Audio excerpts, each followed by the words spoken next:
واعتصموا بحبل الله جميعا ولا تفرقوا واذكروا نعمة الله عليكم إذ كنتم أعداء فألف بين قلوبكم فأصبحتم بنعمته إخوانا.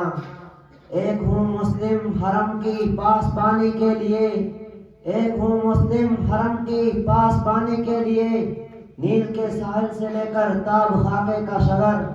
حضرات، آج کی اس مجلس میں اپنے دل کی دھڑکن، اپنے ضمیر کی آواز، اپنے قلب کے داعیے کو پیش کرنے کی کوشش کروں گا. اپنے جذبات پر قابو پا کر سنجیدگی کے ساتھ کچھ کہنا چاہوں گا. مجھے امید ہے آپ حضرات بھی سنجیدگی اور متانت کے ساتھ سمجھنے اور اس پر عمل کرنے کی نیت سے میری گزارشات پر غور فرمائیں. دعا بھی کیجیے اللہ تعالیٰ مجھے صحیح کہنے اور ہم سب کو اس پر عمل کرنے کی توفیق عطا فرمائے. انداز بیاں گرچہ بہت شوق نہیں ہے، انداز بیاں گرچہ بہت شوق نہیں ہے، شاید کہ تیرے دل میں اتر جائے میری بات. حضرات، آج کل پوری دنیا الگ الگ خطوں میں بٹی ہوئی ہے، الگ نسب، جدا جدا رنگ و نسل. کوئی کسی خطے کی پوجا کرتا ہے، کوئی کسی دیوی کا پرستار ہے. کہیں رنگ و نسل پر جھگڑے ہیں، کوئی سورج کو مانتا ہے، کوئی چاند کے آگے اپنی پیشانی جھکاتا ہے.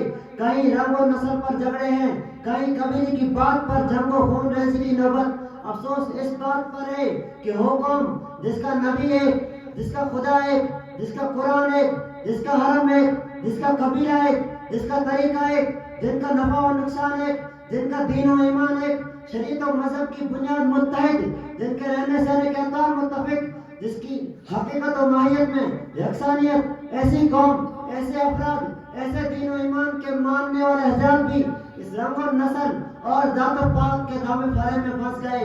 ان میں بھی جنگ و خون کے نام پر جھگڑوں کی نوبت آنے لگی. ان کا بھی آپس میں اتحاد پارا پارا ہو گیا. وہ بھی جاہلیت کے اس دور میں پہنچ گئے جہاں سے انہیں نکالا گیا تھا.